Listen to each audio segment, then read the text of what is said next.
What's good, family? It is your boy Ma and Sade, and we're back at it again with another video. You was extremely loud. Get out my ear. Oh, I'm sorry. I'm just playing. Today, guys, we're reacting Jacksonville drill lyrics that happened, man. We reacted the Chicago one the other day, but let's get into this, man. Where? Yesterday. Did we? Yes.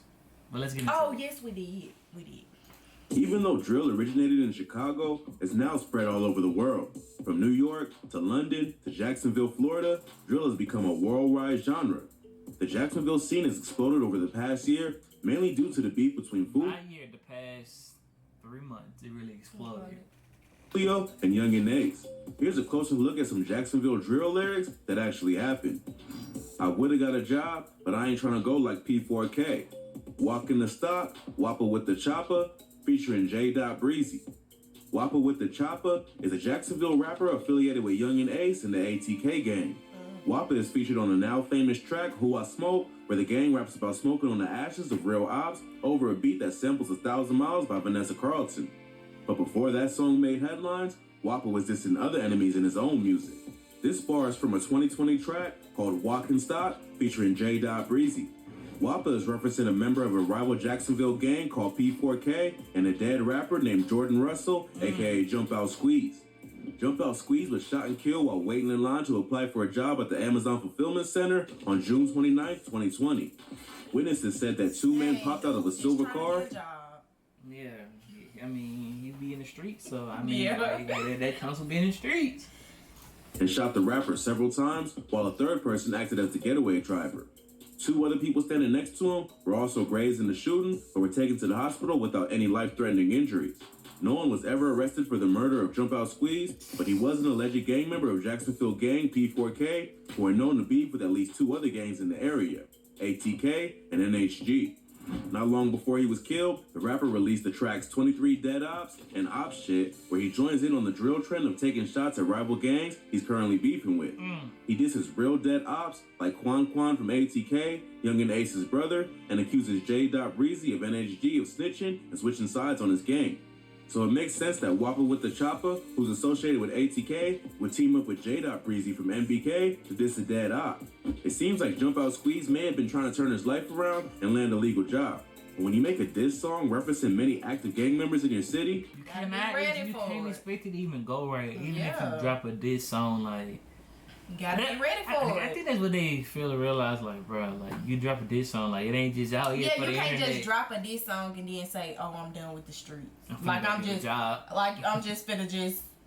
with the streets. I'm done with the game. Like, I had a baby or something on the way, too, so maybe, I don't know.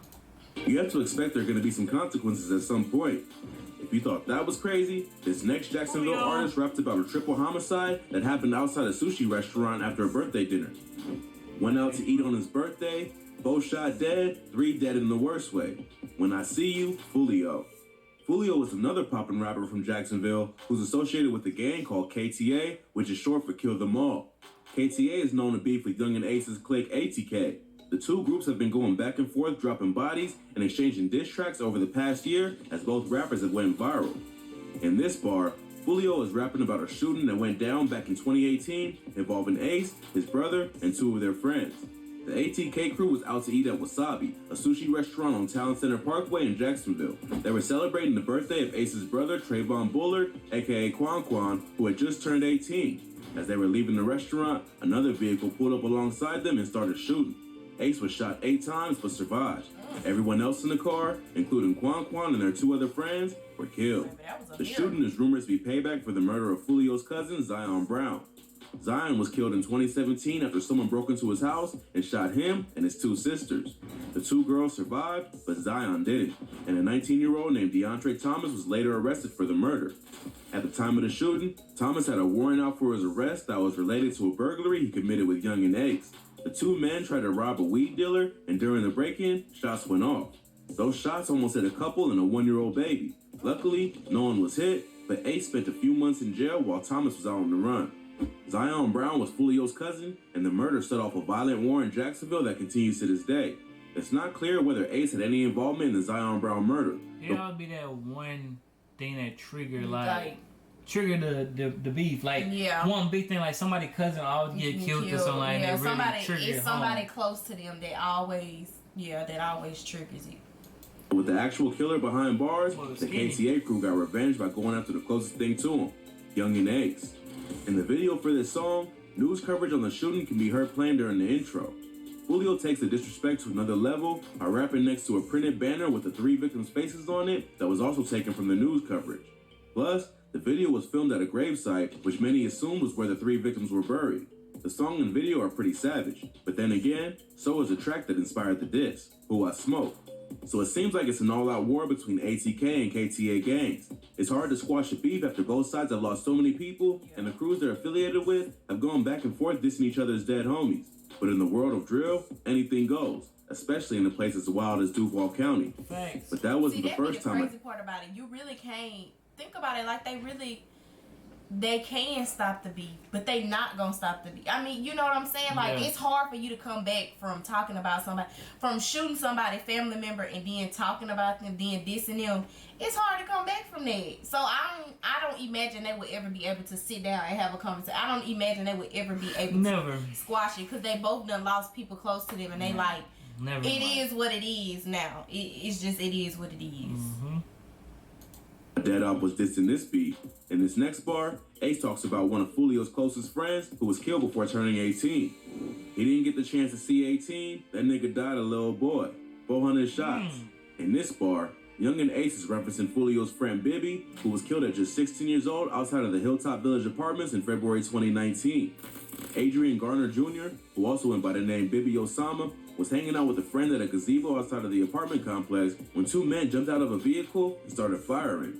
2 boys ran. A gazebo is the thing you lay down in, ain't it? Wait, what's a gazebo? You know, a gazebo is the big old thing that they be having like on the playground.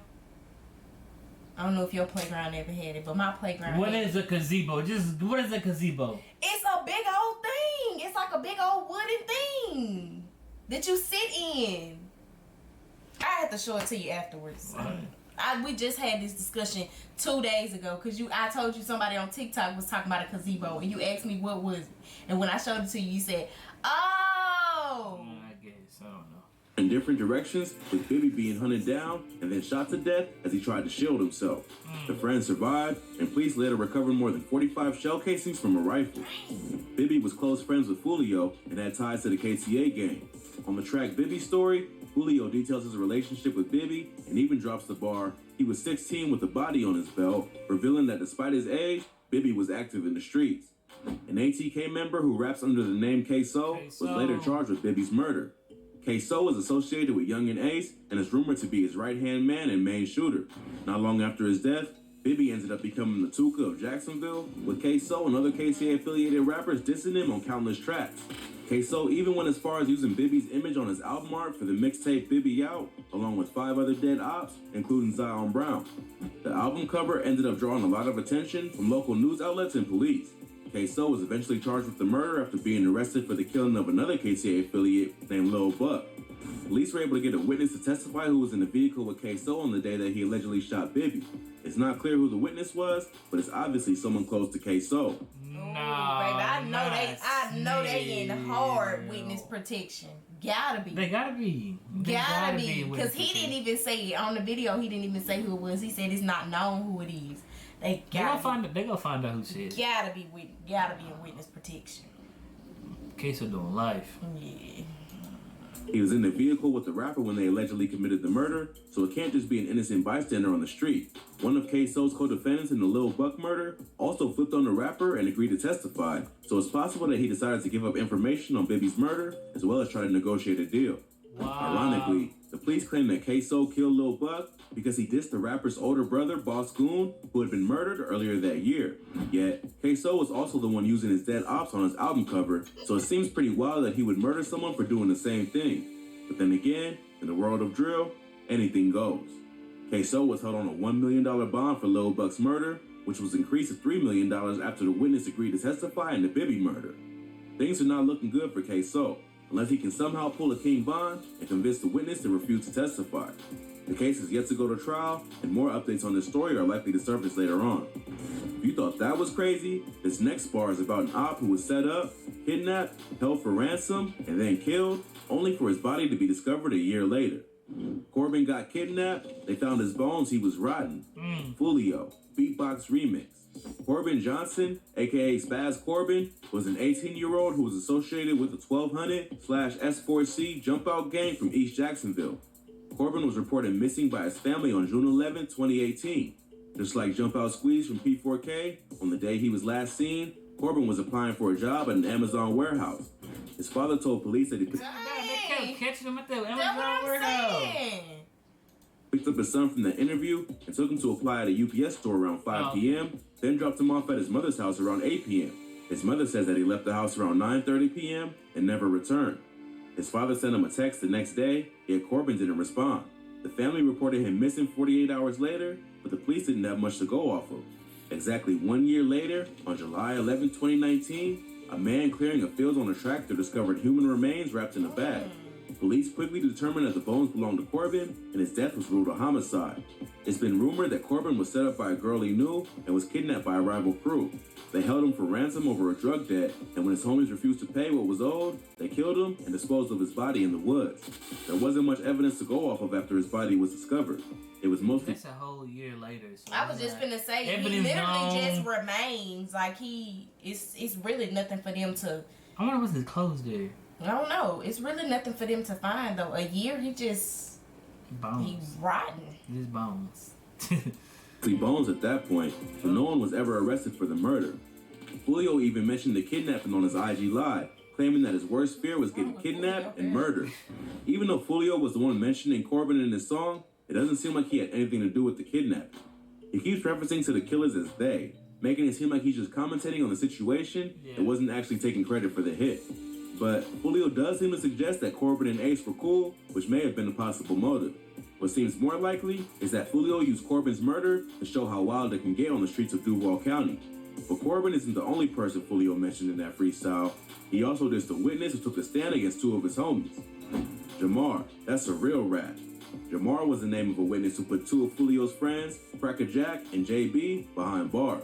The case involved the murder of 22-month-old Aiden McClendon, who was accidentally killed in a drive-by shooting in 2016. I mean, you don't know what to do with it. It's a baby, though. So I don't know what I would. I really don't know what I'd do. Like, it's a baby. I'm like, bro, I feel bad. The rest of the baby that died. Yeah. But then again, it's the street code that you gotta go by. Yeah. The victim was in the car with his grandmother and great-grandmother on the east side of Jacksonville when two men started firing shots from a moving vehicle. The intended target was the victim's older cousin, 19-year-old Reginald Brown, who was standing on the lawn nearby at the time. The shooters missed and hit Aiden by accident, who was brought to the hospital and pronounced dead later that day. Jamar happened to be standing nearby and saw the whole thing go down. He took a photo of the two killers, which was eventually used to identify Henry Hayes, a.k.a. Cracker Jack, and Kwame Richardson, a.k.a. JB, who were both arrested and charged with murder. Jamar took the stand against the two men and testified that they were the ones who committed the shooting that killed Aiden.